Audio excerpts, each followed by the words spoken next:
So that is the title screen for Ms. Candyman, a game by L&M Software, written by Andy Guevara. He wrote this and it was released in 1983. It's a sequel to Candyman, which was also released in about January of 1983 on tape. And I guess back when it was released, it was sort of considered a Pac-Man game. I wouldn't call it a Pac-Man game, especially since you're not really in a maze, so to speak, although you do collect dots. So what I'm going to do is this game, by the way, is for the Astrocade. I'm recording this with my Canon Super Shot camera and using real hardware. So the picture, I don't know, I enjoy looking at RF.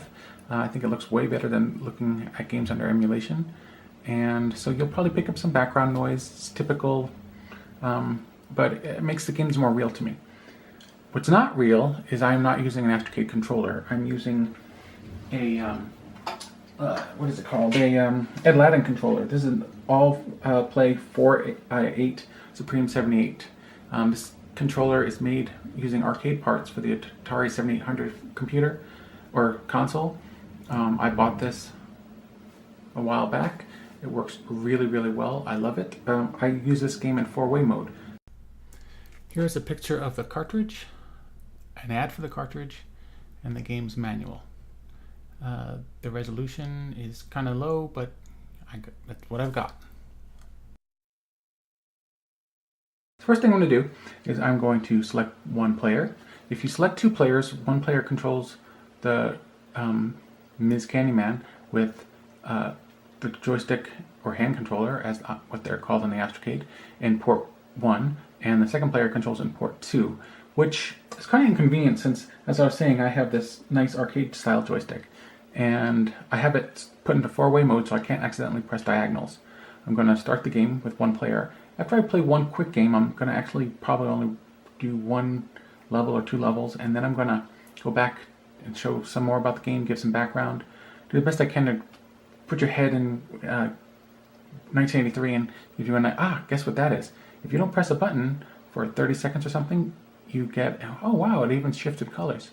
So I'm going to press one player. It shifts colors because it doesn't want to burn the image into the screen. That's actually built into the operating system of the AK-ROM that's part of the Bally arcade in Astrocade. It does it automatically, as long as you're making calls to the operating system. So that's pretty handy. I'm going to play on normal mode, which is what the High Score Club is playing on currently. The game ends tonight. I'm trying to post this beforehand. I never usually post things on time, so I probably won't, but we'll try. So normal mode. Here we go. If you hear a lot of clicking, it's because this joystick makes a lot of noise.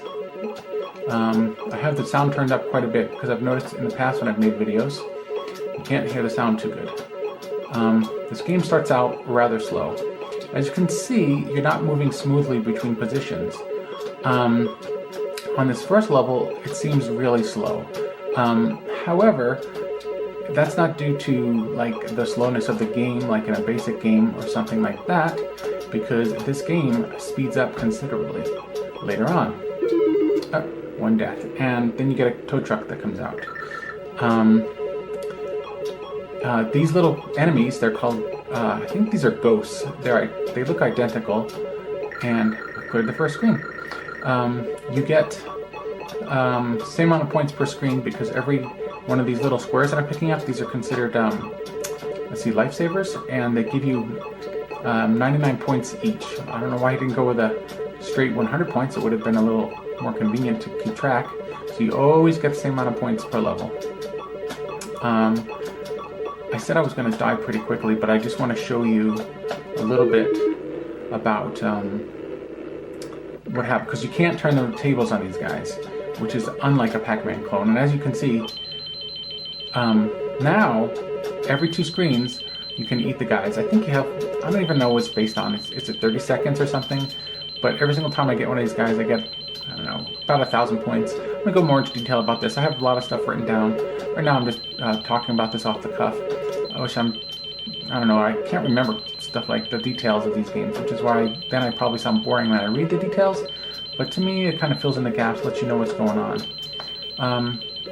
The game is pretty fun once it starts getting, I think, to the second or third level. And after each 2 levels, you get another baddie on the screen. The first 2 guys that start off on level 1 and level 2 are considered ghosts. After that, everything is considered a goblin. And at the bottom of the screen, it looks like someone's in jail. That's going to be the goblin that these ghosts release every 2 levels. So on the first level, and second level, there's 2 guys, 2 baddies. And after that, on the third level, there's going to be 3 baddies. On the 5th level, there's going to be 4. On the 7th, there's going to be 5, and I think it goes up to 6 baddies. I haven't reached that far. I think I've reached level 9. I don't think there were 6 baddies. What they start doing here is they start protecting the lifesavers, which makes the game pretty hard. So you can't just... Oh, and the way the movement moves is you just have to move 1 space at a time. It works very good. This game has great control. Now I can get the last one. I think I'm going to stop it there. I'm going to reset the game. Or maybe I'll just mute it or something like that, and you can maybe look at the game and I'll have it going every once in a while. Although I think if I don't touch the keypad or a joystick for a while, the screen's going to go black. So, when I make this video, what I'll end up doing, and that's the end of the game. My game is over, and now it starts flashing like crazy, which I think is annoying because when I try to take a picture of the screen, it's hard to see. So I'm going to reset the game. I'm going to tell you a little bit about it. Right now what's happening is, because I've disassembled the code a little bit, is it's already drawn the screen. It's not revealing the screen all at once. And the reason it's doing this, people think, why is it drawing the screen so slowly? This is supposed to look like a tape game loading. So when you actually load a tape game, it loads from the top of the screen on down. You load 4K of RAM, and how this game works is, I'm going to actually mute the sound so you don't have to hear it all the time. Or not mute it, because then it says mute on the screen the whole time. So I'm going to reset the game. I'm going to let you look at the full... Now you can't hear the sound, which is good because now you can hear me a little better, hopefully, anyway. As I was saying, as this is drawing, I'm going to press reset again when it draws the whole screen, because it's almost like a pause. And what's weird is when I press reset, the whole screen will... Alright, so... Oh, I didn't mean for that to happen. I wanted to show the entire screen first. But as an example, if I press reset here, you get to see the entire screen, and it's going to stay like this until I release the reset button, which is kind of interesting. If you're getting bored of looking at the title screen, you're going to have to suffer, because I'm going to show it a few times, because I'm going to explain how it's working and how it's drawn to the screen. So this game is more colorful than the basic version, but not by too much. The Astrocade can only show normally 4 colors per side on the left and right boundary of the screen. Right here I'm going to... Okay, I've got the reset button down, so now it's going to show the screen forever until I release the button, which I'm not going to right now. So the screen drew, but all of this was drawn at one time. And it's only... it's revealing... I guess it's revealing it. What's interesting is, in the ROM, all of this isn't stored in the ROM. What's stored in the ROM is this much of the image, like right here, which is 1/2 of this large image. And when it's drawn to the screen, it's using the magic register, which is part of the hardware, to flip it automatically and then draw this backwards from this. So as you can see, it's symmetrical. Then it's drawing these characters, which are actually the same characters you see in the game, but you can automatically make them larger on the Astrocade using hardware as well. This was drawn using the built-in ASCII character set that's built into the 8K ROM. And this here at the bottom was done the same way. So now I'm going to let the game load the title screen one more time. And I'm going to turn off flashlight so I can see. I'm going to take off my little glasses so I can actually read what I want to talk about. And some of this I've already mentioned a little bit. Some of it I have not. So this game it's a 4K cartridge. From what I've looked at so far, it uses about half of it, it seems like, for the game, maybe a little more than that. The rest is used for graphics and the music and the sound effects. That might be a little off, but from what I've seen, that seems to be about right. This game is based on a machine language game that was released on tape, as I was saying earlier. That came out in 1983 as well. Ms. Candyman was released by third party, and it uses the releases that most third-party users used, which were grayish-white carts. And this one has a gold label. It's kind of foil, so it's reflective. I think Sea Devil was released on this kind of cartridge, and Bit Fiddlers, who is also Andy Guevara, who made a machine language monitor cartridge called Machine Language Manager, and that was released around the same time. And that uses a similar card as well, except instead of being a gold label, it uses a silver label. And I have the original of that, and it's pretty sleek looking. If you get a chance and you're interested in machine language, you might want to check that out. So there's a pretty cool advertisement for this game. I don't know where it came from. I have a very large Astrocade collection. I don't know how you would have come across this advertisement, because it's just on like about half sheet of 8.5 by 11 paper. It's color. It's actually like glossy paper. I probably have already showed that to you. I'm probably going to put that at the beginning of this video.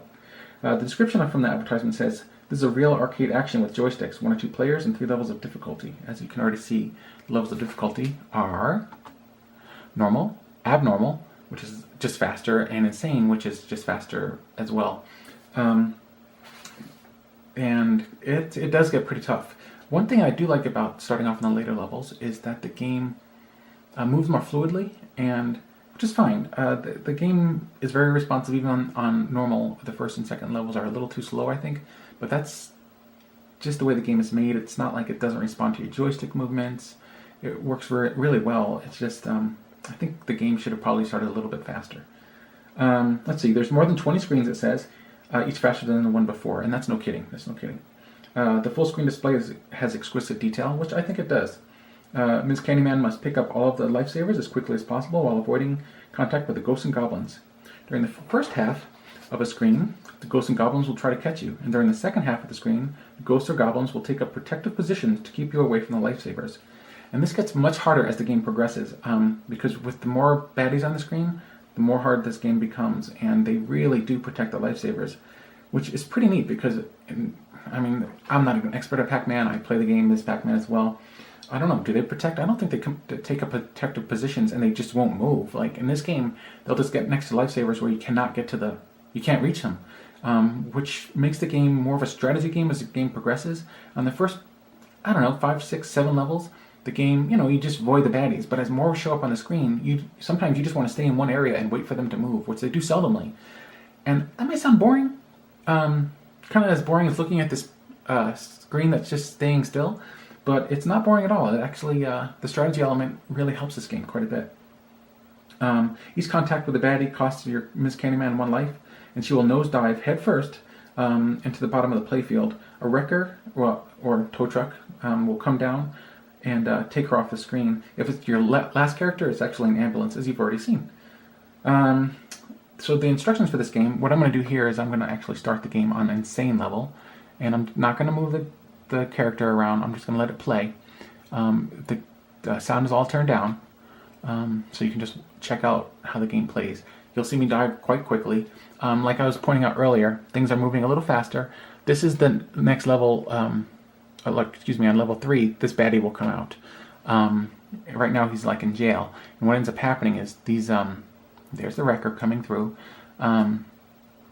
So these baddies, you don't ever see them letting out. There's no intermissions in this game or anything. Apparently, if you press any button on the left-hand side of the screen, it pauses this, or I think it pauses the game.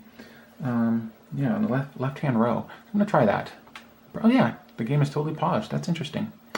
Some games on the Astrocade do allow you to do that, which is a pretty neat feature of the Astrocade.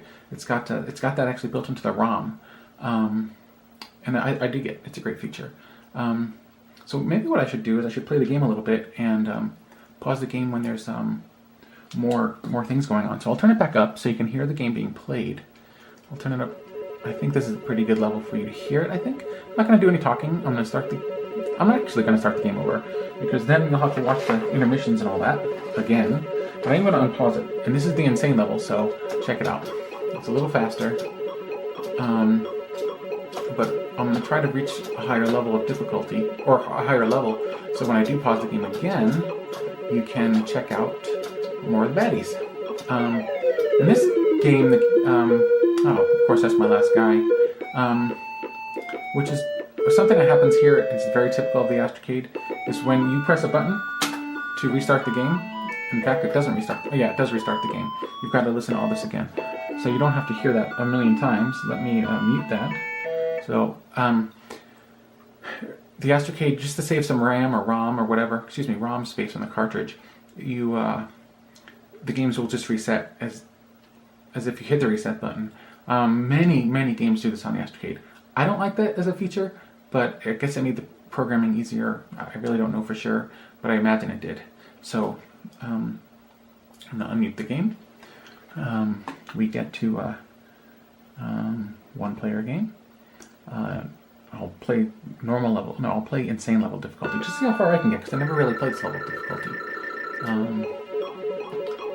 As I was saying, you can't see clearly how you move from space to space, but you just leave from one space. So when I move left, I'm only going one space at a time. You can't move diagonals. And so I think there's 66 lifesavers on the screen. There's 4 rows by 10 rows. Or 3, there's technically 3 rows here, so you've got 1, 2, 3 by 10, 1, 2, 3, 4, 5, 6, 7, 8, 9, 10. So yeah, there's I guess 66, and each one is worth 900 or 99 points. So that's for a maximum of 6,534 points per level that you complete. So every level is worth the same amount of points. Where you get your differences is on the second level, how many of the baddies you can catch in that sort of where you reverse the tables on them and you can actually eat them. So you want to try to see, they're starting to guard it. And I want to try to put myself in a position. Alright, so as you can see, this baddie has come up. Oh, look at that! I've only cleared, it tells you right here what level they come up on. So, having never played this, I didn't realize that they don't come up every 2 levels. I guess on this, when am I playing Insane or whatever, they come up every level. So that's interesting. The game will get harder much quicker. Which, I don't know, I really like this game. Maybe I'll play it on this level from now on, or at least give it a try. By the way, can you hear my joystick? Because this Aladdin controller, I mean, by the way, the Aladdin controller is not compatible with the Astrocade. I made an adapter.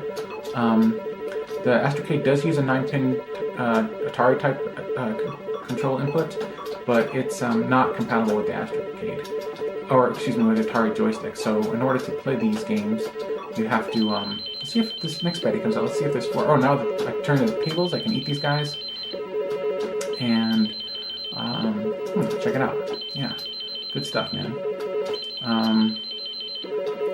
This is the only real difference to. So if I, this is how you would get more points for, like, if you were playing this game against me and we were both equally well or equally good for each level, and we could get to. All right, check it out. I'm only on level 3, which it says right here, and there's already four baddies out. I've got 3 lives. I've already earned a few extra lives. I don't know if that's based on points. I should pay more attention to that. Oh, shoot. And the wrecker. Oh, something interesting too about the wrecker, and some of the other graphics in this game. The Astrocade allows you, as I was saying, with using the magic ROM, allows you to flip graphics. So it just stores one wrecker in one position. I think it's pointing to the right. So, but when it's displayed on the screen pointing to the left, you just basically, in the assembly code, just tell the magic ROM or magigram that you say, hey, when you print this out to the screen, would you do me a favor and just flop the graphics around? Oh, that's the last one. I'm going to pause it. Oh, I can't pause it there. Alright. So I am turning this all the way down. And I'm going to reset the game. I'm going to start talking a little bit more about how the game works. I think I'm going to read the actual instructions for the game now. So, Let's see. You start off with 3 lives. You use the joystick to control Ms. Pac-Man going right, left, up, and down. There's no diagonals allowed. Pressing any key in the left-hand row takes you to an intermission, which isn't really an intermission at all. In my eyes, an intermission would be like in between each stage if like the ghosts were chasing or the goblins were chasing Ms. Pac-Man. I'm going to have the game play on the insane level of difficulty. I'm going to pause it once everything is on the screen, and you can check this out for a while. So I've now put this into, quote, intermission mode, and you must eat all the lifesavers. Each one is worth 99 calorie points. So I guess in this game, your objectives eat as many calories as you want, so Weight Watchers, look out. You want to eat them as quickly as possible and avoid contact with the Ghosts and Goblins. During the first half of the screen, the Ghosts and Goblins will try to catch you, and as time continues, they get more evasive. During the second half of the screen, I don't know if that means if you eat half the lifesavers, I guess that's what that means. The Ghosts and Goblins will take up protective positions to keep you away from the lifesavers. And as I was saying earlier, that's pretty difficult. The game gets hard. It gets really hard. Like when the furthest level I've reached, I got about 105,000 points. I reached level or screen 9, and like I said, there were 5 baddies, and they were really protecting those lifesavers at the end. It made it really difficult. So like this game says it has over 20 screens. It must be really hard because I think the maximum guys on the screen is 6, which probably you would reach much earlier if you were playing the hard levels. But either way, it's not easy. Each contact with Miss Candyman, you lose a life. You nose dive to the bottom, as I was saying. Periodically, you become eligible for a bonus life. It doesn't say how often, but it seems to be maybe every 10,000 points, every 20,000 points, something like that. Let's see. This happens every 2. Let's see. And you get to earn an extra score, it says here, which happens every 2 screens. And by the way, I'm reading the instructions, which didn't come in a booklet form. They're basically typed, and they came on, I think, like half a sheet of 8.5 by 11, and they were just black and white. Each ghost is worth 990 extra calorie points, and no lifesavers can be eaten during the blue bonus round. And there are no lifesavers, so that makes perfect sense. The scoring system in this is kind of weird because, like, you would think each lifesaver should be worth like 100 points instead of 99, and like rather than the ghost being worth 990 calorie points, are worth maybe 1,000 points. I'm not sure. It makes keeping track of your score a little more difficult. But hey, it's Andy Guevara's scoring system, and it seems to work for him.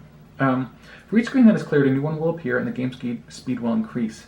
I haven't gotten past level 9. I guess if I did this in save states, using the MAME emulator that allows you to play Astrocade games, I could check that out by using save states, but I'm probably not going to end up doing that. But if it gets harder every single time, like in the game speed increases, forget about it, man. This game must get really hard. Let's see. Play will continue until you have 0 lives left. When this occurs, the screen will flash different colors and the sound will change rapidly. You can replay again by pressing the trigger on the first controller. So I guess player 2 can't restart it. You can bypass the music by pressing the trigger at any time. Oh yeah, I forgot about that. While the game is being drawn, in fact I'll show you right now, I can press the trigger, and right now it's drawing the screen, but I can just go like this and it brings me to this screen automatically. So I'm just for the heck of it, I'm going to show 2 players and put on abnormal difficulty, abnormal difficulty, and now you can see that there's player 1 here, player 2 score is there. I'm going to pause the game after they start moving around a bit, and let's see. Here's some playing tips straight from the manual. Start by getting as many of the unprotected lifesavers as possible and get them as quickly as you can. Then watch carefully the positions of your opponents and try to stay at least 1 jump away. Wait until they have had a move and then quickly run right past them, grabbing a lifesaver. And yeah, that is true. That is the way. That's, I think, the strategy element I was talking about. If you play the game that way, it works pretty well. Be especially aware of the first 2 ghosts as they move very fast. However, when these first two move on top of each other, they will disappear, only for a moment until one of them moves off. At this instant, you may move Ms. Candyman right through the square they have disappeared on. Oh, wow. I did not actually know that, and I've read these instructions before. I guess I forgot. What's interesting about that is that's actually, I think, a programming thing. I think the reason they disappear is because, as you can see, this one and this one are shaped exactly the same. They're facing the same direction. And there's no sprites built into the Astrocade. So if I put the same shape on top of the same shape, they're probably using OR, or probably XOR, in the assembly program. And what that's going to do is just, you would see the background. And so that's why if they appear on top of each other, and they're not on top, they move spaces pretty quickly, especially as the game increases in difficulty. So that doesn't happen very often. You don't actually get to see the, like a blank square. Like if these guys were to move on top of each other right now, every square would be black. But that hasn't happened. But it does happen. I'm gonna have to try that out. I think later, as the game gets more difficult, you could take advantage of that walk through, or I don't know. I guess Ms. Candyman doesn't actually have legs, but maybe she does. I don't know. Actually, she must, because they're in the advertisement for this game. She has legs, and yeah. All right. Be especially aware of the first two ghosts as they move very fast. All right, I've already said that. Then here's something that's interesting. It says this in the manual. I don't think this is actually part of the game. It says when the radar screen comes on, you can watch the last two goblins. Now, what is it talking about? What radar screen? There is no radar screen. When they disappear from the playfield, you can track them on the radar. Except, do you see a radar anywhere on this screen? I don't see any radar. No radar. This is a jail. This is not a radar. It says when they disappear, you can track them on the radar, and this gives you a chance to go into the area where they were and grab the lifesavers. Watch the radar and don't be there when they reappear a moment later. Unless it's considering this entire thing a radar. Does this? Hey, I don't know. And that's it. That's it for the manual. However, a review for this game appeared in the Arcadian in Volume 6, Number 1, which is the November 1983 issue. It appeared on pages 6 and 7, and it was written by Michael Process, who reviewed, I think he had like 20 columns or something like that in the Arcadian, and he reviewed both tapes and cartridges. And I've actually collected all those in one place. You can read them on ballyalley.com, and they're quite interesting to read. In the newsletter, he actually had I don't know how he did it exactly. I guess he did screenshots, somehow printing them to a printer, and then they were printed in the Arcadian, which is kind of neat. So I want to read this actually in full because he gives some hints here, which I dig, and I like these old articles. I'm going to start up, I guess I'm going to let the game play a little bit. So I'm going to press the left-hand button. Game moves around. I'll let that look more interesting and can actually look at the game being played. So here's the review. And like I said, this is from the November 1983 issue of the Arcadian. Hoping to capitalize on the huge success of their cassette tape, Candyman, see the Arcadian Volume 5, Number 3, which is the July 14th, 1983 issue, L&M Software has released its first cartridge, Ms. Candyman. From all indications, it appears that this debut cartridge is going to be quite popular, for the graphics, sound effects, and gameplay are an exceptional quality. I'm going to interject here just for a moment and say I totally agree. This wasn't one of my favorite games for the system. I mean, I liked it. I wasn't indifferent. I think it's pretty good. But as I've been playing this the last couple of weeks in the High Score Club, I really do like it quite a bit. I think it makes good use of some of the effects of the Astrocade, especially once I started disassembling the cartridge. I think it's using the ROM, the built-in ROM routines, quite heavily actually, especially the music routines, which are the music routines built into the Astrocade. The Astrocade, by the way, has three-channel sound, so 3 voices, and it actually has 3-channel sound in this, I think, anyway. I'm not really good with sound effects or music, and they're kind of hard. Oh, they just disappeared. I don't know if you noticed that on the screen, but as you can see, they're disappearing. Let me see if I can walk through them if that happens again. See, they're totally avoiding me. That's because they know I'm a badass. Well, they're not close together again, but they're getting close together. Let's see if I can get over there and I didn't get there in time. Oh well. So let me continue with this review of the game from the Arcadian. The cartridge, once inserted into the computer and reset, will begin immediately. A complete 25-second rendition of the tune Good Ship Lollipop, I didn't know that's what it was, plays while the title screen unfolds, featuring some very attractive artwork that illustrates the game title, and 2 giant red and white candy canes tied together with a decorative bow and the game authors. And the game's authors? Oh, I guess L&M Software. It doesn't say Andy Guevara. So it's really the publisher, because Andy wrote this for L&M Software. At this point, the candy canes will disappear, and the screen will come to the request, which is going to be this. So it's talking about, it gets to this screen. So it gets to this screen, and it says up to 9 players, but you can't actually choose that many. You can choose 1 or 2. So I'm going to choose 1, and I'm going to choose insane level again. Let's see. At this point, the candy canes will disappear. The player then gets to choose 3 skill levels: normal, abnormal, or insane. They will receive 3 lives with a bonus life awarded every 2 screens. Oh, so that's how it works. It's not by points at all. The playing field will instantly appear. Unlike the Candyman tape, which was restricted to a 2-color screen due to the computer's limitations, the variety of colors in the Miss Candyman cartridge is one of the finest we have seen in any cartridge. I mean, it's really, what, 4 colors? It's using some screen interrupts to get more colors down here, or to change how they're working, because this graphic is actually the exact same graphic as this one, but starting right here, the screen interrupt is being triggered, and so the color for yellow is being changed to red, and the color for red, which is being used up here, is being changed to yellow.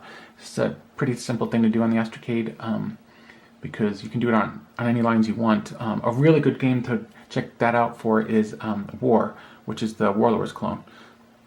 Man, I'm just talking a lot about this game. It looks like I've been recording for 30 minutes already. You wouldn't think I could talk so much about a simple game like this, but it's a fun game and enjoy giving some background, so here we go. As I was saying, there's only 2 colors for Candyman, which doesn't stop that game from being fun. It's still fun, but it's not nearly as colorful as this one. Let's see. The variety of colors in Miss Candyman is one of the finest we've seen in any cartridge. There are many, and they are brilliant, and it appears that the designers, L&M, and Bit Fiddlers, and what I was talking about, which I think I cut off before I realized the video stopped, is that Bit Fiddlers is Andy Guevara's company. It says that they've successfully utilized screen resolution to its fullest. For example, the characters Miss Pac-Man, not Miss Pac-Man, Miss Candyman is yellow with a lavender ribbon in her hair, red lips, and blue eyes, and colors vary from TV to TV. The Ghosts and Goblins are also multicolored, as is the playing field, as we can see right here. Let's go to 2 players again. Let's go to insane difficulty, and we'll just have the game play. It's still on silent, so you can hear me a little bit better. Perhaps most impressive of all, however, is the fact that there can be up to 7 multicolored moving characters on the screen at one time. They wave their arms, smile, jump up and down, kick their feet, and turn their heads. The animation and detail are so well done that they almost look like real cartoon characters on your television. Can you agree with that? I don't think I agree with that, but I do think they look really good, especially for the system's resolution, which is about 160 by 102. That's not always the case, like here at the bottom of the screen, where it's just turning black. There's actually usually some RAM used, like the screen resolution would continue down a little further. I don't know if you can see my finger here, but where the screen turns black, there's actually more RAM, because I've mentioned in other videos before that the Astrocade's screen RAM is actually also all the RAM it has. It doesn't have, well, I take that back. There's 16 bytes that aren't used for screen RAM, but I mean it's still considered screen RAM, but you can't see it. It doesn't get displayed on the screen. So what ends up happening with games is they usually try to save the bottom of the screen here. I don't know how many lines and they are able to save here, but they're using part of the screen RAM here, and they black it out, and they're using it for probably like an array that would probably hold each of these, like what did I say, there was 66 candy lifesavers, to say if they've been eaten or not. So if this is lifesaver 1, this is lifesaver 2, there might be an array that holds all 66 positions, and it'll say, and I don't know this from the disassembly of the code. I just figured this is probably how it works. So don't think that I know for certain. But I imagine that there's an array that tells you which ones have been eaten or not, and when all of them have been eaten, then you continue to the next level. Alright, so enough of that.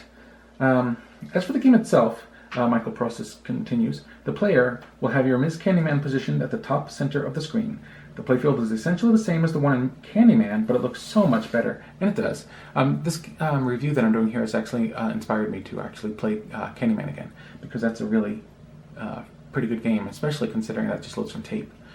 It's not as colorful, but it's very similar to this game. It's this game is kind of like, how like nowadays they remake games in HD? It's almost what Candyman is to Ms. Candyman. There's a little more to it than that, but not too much more. So the game starts over. I press the trigger, get past this screen, choose 2 players again. I'm going to choose insane level of difficulty and just have something for you guys to look at while I'm continuing to go. But as I was saying, Candyman it's not quite black and white, but it's monochrome, so it's just 2 colors, background and foreground colors, where this one has more colors. So this is almost just like an HD remake, which is I mean, it's not exactly, it doesn't have higher resolution really. It's obviously not HD, but it's same in the spirit of that. Alright, so as I was saying, the playfield is essentially the same as the one in Candyman, but it looks much better. Your goal is to eat all of the lifesavers on the screen, worth 99 calorie points each, while trying to avoid the Ghosts and Goblins, who want to eat you. During the first half of the level, they will be after you, but during the second half, they will guard the last lifesavers closely. And they do. Because when this is all over, I'm still going to try to play an entire game. All lifesavers must be devoured before a new screen appears. If a ghost or goblin nabs Miss C, she will plummet headfirst to the bottom of the screen, where an orange tow truck will drive up and take her away. Sometimes she will get hurt, in which case a Red Cross ambulance, complete with a siren, will pull up and transport her off the screen. And as I was saying earlier, I think that only happens when you've got no more lives left. On screens 1 and 2, it's you against 2 ghosts, and in 3 and 4, a goblin is added. This continues up until 6 of these creatures are on the screen with you. Believe me, it gets crowded, and I totally agree, it really does. As we found out by the time we made it to the 11th screen, losing at this point with a score of 111,177, which is a really good score, it tops mine. The number of ghosts and goblins in skills levels 2 and 3 are the same, except that they are added to the game sooner. The level of difficulty increases slightly with each new screen, as does the speed of gameplay. After every 2 screens will come a blue screen, during which the player has a brief allotment of time to eat ghosts, earning 990 points each. An additional life is also awarded at this point. We were able to devour 13 ghosts during one particular blue screen. That's really good, actually. I can usually get about 5 or 6. And as I was saying earlier, if 2 players devoured, and there were no intermission, intermission is the pause in this game. If every 2 screens you couldn't eat the ghosts and goblins, I guess they're always ghosts. I've never seen an intermission screen with goblins. If that wasn't the case, then you would always have... Man, I've already been talking for 6 minutes. Now I'm all conscientious about how long this video is going to be. But I'll try not to be. Let's see. At the base of the TV screen are displayed your number of lives, which is talking right here. And just since I was disassembling this game recently, this here, the lives, is actually a graphic. This is not, there's no font that looks like that in the Astrocade. And point is also a graphic. I was saying earlier too that I had disassembled and I understood how the Magic ROM was working. And this little curly Q loopy thing is held in ROM. It's quite wide, and what they do is they use a Magic ROM to display it on this side of the screen. So only this much ROM is taken, and I think this is not, if I remember, I can count the pixels, they're big enough. 1, 2, 3, 4, 5 pixels. I think it was by 12 bytes wide. So, and each byte holds 4 pixels. So, yeah, anyway. I'm probably boring you to death with these details, but I find them enjoyable to hear, and I wish other people took the time to do that in some of their reviews, but I can understand why they don't, because it takes a little bit of time and a lot of effort, especially when you're disassembling a game. And when I say disassemble, I don't know all the ins and outs of this game. I'm going to reset it again so we can check it out, and I'll start it on level difficulty, another 2 players. You can we'll check out the abnormal difficulty level. And so this basically he ends up in saying, overall, Miss Candyman is an exceptional game, both in uniqueness and gameplay. We are enjoying it very much. One of the nice facts concerning this cartridge is that it is priced at a reasonable $29.95, even though it is better than several of the other new cartridges that cost more. Miss Candyman options. Now this is, we're talking about, that's the end of that review. When this game is played in the High Score Club, we all played on the option. There is no other options for lives or anything, but we all played on the normal level of difficulty, so we'd all have kind of equal footing. As I've been playing this game in the High Score Club this round, and when I'm saying this round, right now it's June 2017, so the round ends tonight actually at 10 p.m. Mountain Standard Time. In this game, there's ways to earn bonus points for this round, not in this game. And if I make a video review, which I'm doing, or anyone makes a video review, then they can actually get a bonus point.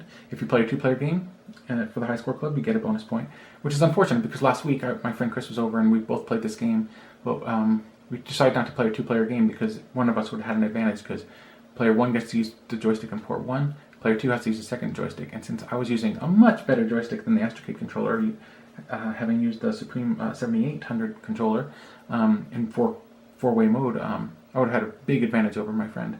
So we decided just to play one-player games each, so I missed out on that. And I tried to con my wife last night to play the game. She was having nothing of it. She like started playing, and then I looked at her and I said, "You're totally bored, aren't you?" And she was. She's not into these old games. There's a column, or part of the high score club. I try to get bonus points for various things. One of them is the highest scores that I'm aware of is if you can beat those scores, you get a bonus point. On the regular skill level, back in 1983, Craig Connor posted a score of 265,122. So if anyone was able to beat that, then they would get a bonus point. On the skill level 2, which is abnormal level, Fred Rodney, who wrote a lot of software for the Astrocade, he participated in the high scores that were made by Microprocess. His score on the abnormal level was 181,170, and on the insane level of difficulty, which is a skill level 3, Craig Connor was able to score 61,578. Those are pretty good scores. I don't think I can get anywhere near any of those. Maybe you guys can do better. So in summary, Miss Candyman is pretty good. This is my own thoughts on the game. Miss Candyman is a pretty fun game. I like it. I'm especially fond of it because it's a sequel and it's a third-party cartridge, both of which are extremely rare for the Astrocade system. While its title may conjure up images and comparisons to Miss Pac-Man or Pac-Man even, the game is quite different. As you can see, there's not even a real maze. The other game that was played this month for the bonus game is The Mummy's Treasure, which is a basic game, which I might actually do a quick review of. Nothing as long as this one. That game I didn't find it very fun. But hey, if I can get a bonus point for making a video review of it, hey, that'd be great. So that's about it. There's a couple things I said and I learned while playing this game, and I posted it in the forums for this. I just want to thank Ed Kelly. He's the one who made this Supreme 7800 controller. I love it to death. I got it about a month ago. I've been playing the heck out of it. It's a great controller if you get the opportunity and the spare change. It's more than spare change if you get some spare money, because it's not an inexpensive joystick, but it's worth it. I mean, I have to say, playing this game with the Astrocade controller, it's fun. It's a fun game. Playing this game with the Ed Ladden controller, it makes it like an arcade game. It may not look like an arcade game. It makes it feel the gameplay is there. The gameplay for this game it's very solid, and I don't know if it's the controller that's made me really think. I mean, this is definitely in my top 5 games for the Astrocade now, and I don't know if it's because I'm playing with a quality controller now, or if I'm just enjoying it because I've given the game its due and played it for a while. I've played quite a few games during the last couple of weeks, really 3 weeks about, and as you play a game more, and I liked it from the beginning, but I'm learning its ins and outs a little better, so it's enjoyable for me. Alrighty, what else do I have to say about the game? One thing I don't like is when the game ends, you get the color cycling, or sort of the screen flashes continuously, which makes it really hard to take a picture of your high score, because it's hard to take a picture with screen flashing. It kind of screws with my camera. Let's see here.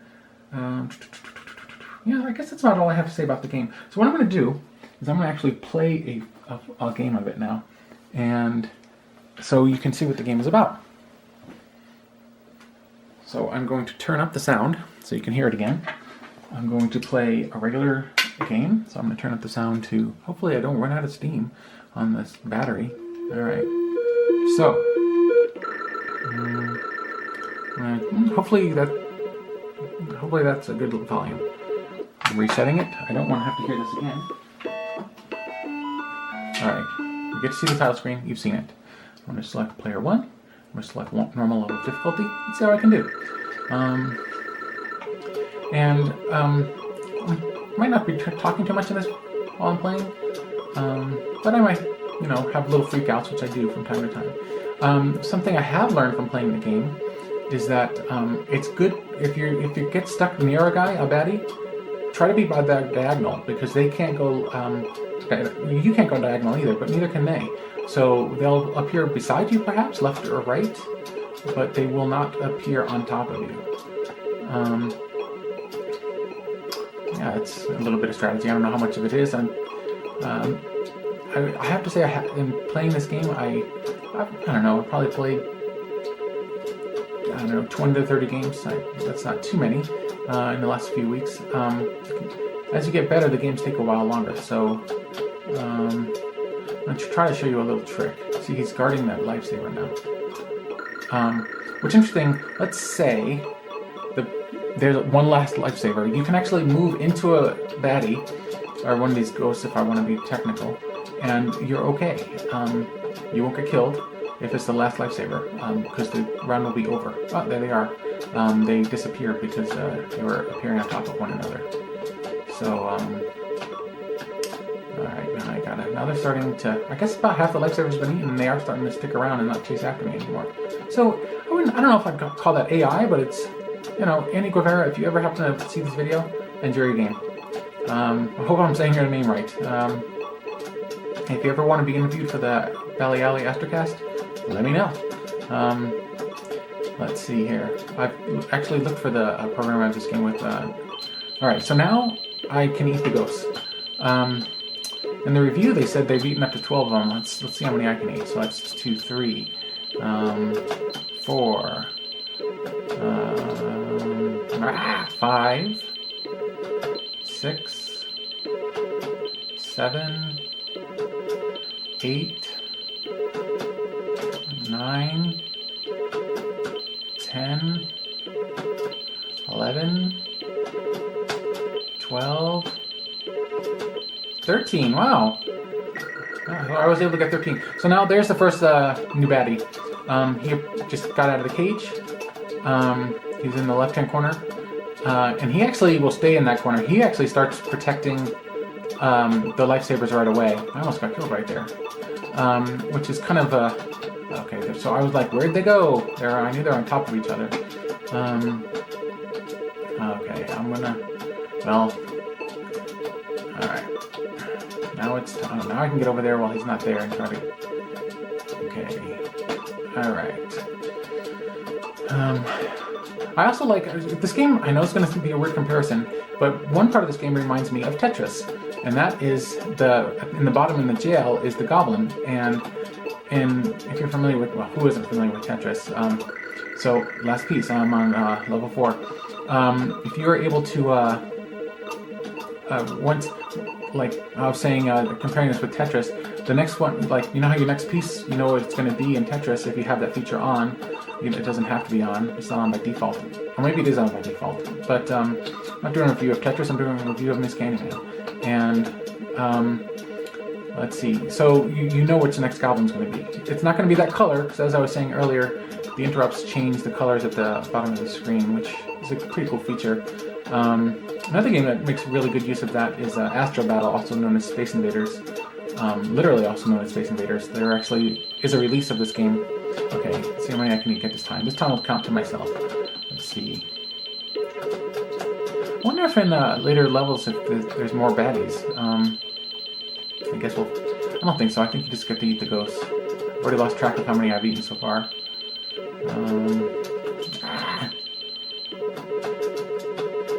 Alright.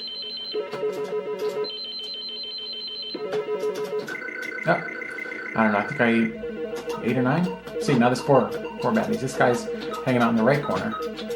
But he does come out. They all come out eventually. This is where you have to start. You can't just hold the joystick in one... I mean, you can hold the joystick in one direction to control your movement, but it gets difficult to do that. Because the guys are moving around. And so you have to kind of concentrate. Ah! See? I got greedy. I was like, I'm going to get past him before he moves up. That's too bad. So if there's any homebrewers out there who are looking for some project to convert, I've been starting to listen to the Atari 7800 Homebrew Contest, or not contest, podcast by Janitor Sean. He's about listened halfway through the one on Casey Munchkin. If there's anyone out there who would like to convert a game from the Astrocade to the 7800, which is a great system, and it would actually allow me to use this controller. See, I can't get to the last lifesavers there. Crap! Man, this game's pissing me off. Part of this has to do that is I'm just trying to talk and Yeah, great excuse, right? I'm trying to talk at the same time, which is true. I can't even like walk and chew gum at the same time, let alone try to do a review of a game and play the game at the same time. Alright. So let's see if I can shut up for a minute and get to the next level. I only have 2 lives left. Alright.